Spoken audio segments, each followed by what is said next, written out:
Good morning friends, how are you? कैसे हैं आप लोग? स्वागत है एडुकेयर एकेडमी 0.2 पे। और आज सर्कल का एक बहुत महत्वपूर्ण क्वेश्चन जो क्लास 9th के मैथमेटिक्स से लिया गया है उसको डिस्कस करेंगे और इसमें 3 थ्योरम लगा करके आप लोगों को समझाया जाएगा, क्योंकि यह 3 थ्योरम से बना हुआ क्वेश्चन है। तो चलिए देखते हैं सबसे पहले क्वेश्चन को। क्वेश्चन क्या पूछ रहा है? क्वेश्चन पूछ रहा है कि in the figure given below P and Q are two centers of the two circle intersecting at B and C. ACD is the straight line. तो सबसे पहले इस फिगर को, इस डायग्राम को समझाते हैं हम आप लोगों को कि यह डायग्राम क्या है। तो इसमें यह 2 सर्कल है, इसमें एक सर्कल यहाँ है और एक सर्कल यहाँ है, जो मैंने पहले से आप लोगों के लिए डायग्राम की रचना कर रखा है। तो यहाँ पे देखेंगे कि ACD यह एक स्ट्रेट लाइन है, यह ACD एक स्ट्रेट लाइन है और इसमें 2 सर्कल बन रहे हैं। तो इस सर्कल से संबंधित इस सर्कल का एंगल पूछा गया है आप लोगों से। तो इसमें देखते हैं कि सबसे पहले किस थ्योरम का उपयोग होगा। तो वह बहुत आइडेंटिफाई है और आप लोग सभी आदमी इसको जानते हैं। तो इसमें थ्योरम 1 मैंने लिख रखा है जिसका नाम है angle made by an arc at the centre of a circle equal to 2 angles made by arc at the any points of the remaining part. यानी कहने का मतलब है कि कोई एक सर्कल होगा, कोई एक सर्कल होगा, कहीं पे भी कोई एक सर्कल आप ड्रॉ करेंगे जो सर्कल के किसी एक कॉर्ड के द्वारा, सर्कल के किसी एक कॉर्ड और एक आर्क के द्वारा, मान लीजिए कि यह AB एक आर्क है, इस आर्क से सेंटर पे कोई एंगल बन रहा है, इस आर्क से, सेम आर्क से, ध्यान दीजिएगा, सेम आर्क AB से सेंटर पे कोई एंगल बन रहा है और इसी आर्क AB से सरकमफ्रेंस पे कहीं भी कोई एंगल बनेगा, कहीं पे भी कोई एंगल बनेगा जिसका नाम AC और यहाँ पे O रख लीजिए। तो आप देख रहे होंगे, बड़ी गौर से देखिएगा कि एक आर्क AB है, एक आर्क क्या है? AB है। AB आर्क के द्वारा एक एंगल सेंटर पे बन रहा है जिसका नाम मैंने ले लिया थीटा डिग्री, थीटा। और इसी आर्क, सेम आर्क के द्वारा सरकमफ्रेंस पे एंगल बन रहा है जिसका नाम है, मैंने मान लिया x। तो यहाँ पे यह थ्योरम क्या कह रहा है कि angle made by an arc at the centre of a circle 2 times of angle made by arc of any point of circumference. ध्यान दीजिएगा, सेंटर पे बनने वाला एंगल जो है सरकमफ्रेंस पे बनने वाले एंगल्स के 2 टाइम है। तो यहां लिखेंगे हम लोग बहुत प्यार से, angle AOB equal to 2 times of angle ACB। समझ गए? तो यहाँ पे थीटा के वैल्यू बराबर क्या होगा? Half of 2 times of x degree. अब x निकालना होगा तो थीटा बटा 2 डिग्री लिखेंगे, ठीक है। अब यहां से यह थ्योरम अप्लाई होगा, इसमें कहां पे कैसे अप्लाई होगा इस चीज हम आपको बताते रहेंगे। दूसरा, रिफ्लेक्स एंगल समझना जरूरी है। रिफ्लेक्स एंगल थ्योरम जब आप समझेंगे उसके बाद ही इस क्वेश्चन को सोल्व कर पाएंगे कि रिफ्लेक्स एंगल क्या होता है। अगर मान लीजिए कि एंगल ABC के बारे में हमको इस सर्कल में ABC निकालना है, यहाँ पे एंगल दे दिया है AC और B, ACB, ABC। यहाँ पे इस एंगल के x डिग्री का वैल्यू जब हम लोगों को फाइंड करना होगा तो कैसे फाइंड करेंगे? एंगल ABC बराबर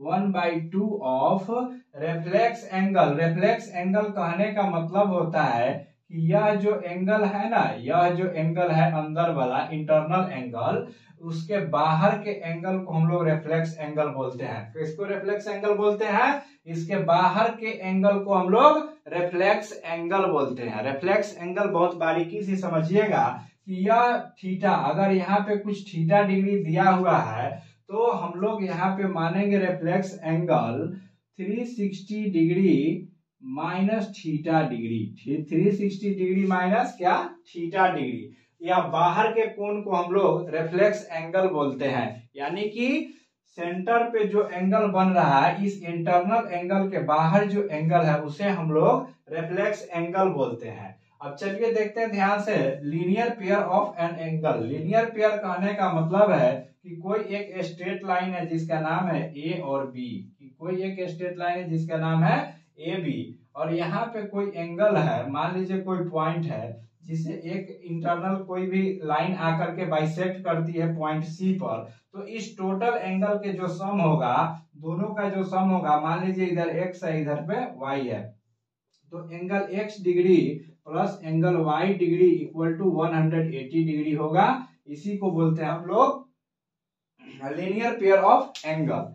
तो चलिए आपने यहाँ पे समझ रखा है कि इस क्वेश्चन को बनाने से पहले सबसे पहले angle made by an arc of the centre, यानी कि किसी आर्क के द्वारा सेंटर पे जो एंगल बनेगा वह एंगल किसी सरकमफ्रेंस पे बने एंगल के सेकेंड टाइम होगा, यानी कि 2 टाइम्स होगा। तो 2 टाइम्स होगा। तो इस दोनों थ्योरम रिफ्लेक्स और इस थ्योरम के मदद से यह क्वेश्चन को हम लोग सोल्व करेंगे। तो इसको हम लोग थोड़ा सा इरेज कर देते हैं। इरेज करने के बाद डायरेक्ट हम लोग क्वेश्चन के ऊपर चलेंगे कि क्वेश्चन क्या कह रहा है। सबसे पहले एंगल में गिवन क्या क्या, सर्कल में गिवन क्या क्या है उसको नोट करेंगे। गिवन पॉइंट क्या क्या है, गिवन है angle A P B equal to 150 degree, angle A P B equal to 150 degree, 150 degree.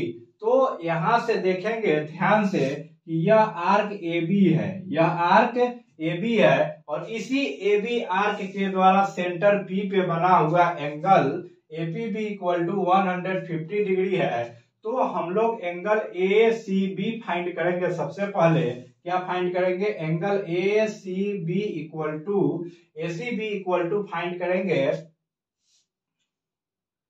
150 upon 2, 150 upon 2। यहाँ पे रीजन लिखेंगे, reason angle subtended by same arc, angle subtended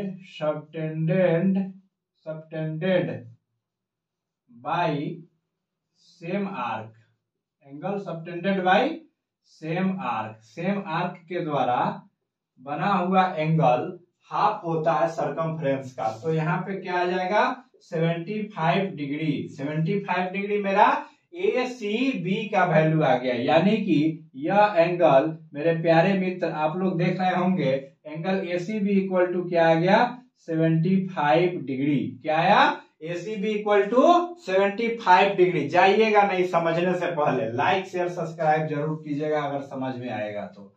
अगला कोण अब निकालेंगे हम लोग लीनियर पेयर के मदद से। यह वाला एंगल निकालेंगे किसके मदद से, लीनियर पेयर के मदद से। ध्यान रखिएगा, लीनियर पेयर के मदद से हम लोग बी सी डी का वैल्यू निकालेंगे। Angle B C D equal to 180 minus 75, यहाँ लिखेंगे reason, this reason will be linear pair of angle, linear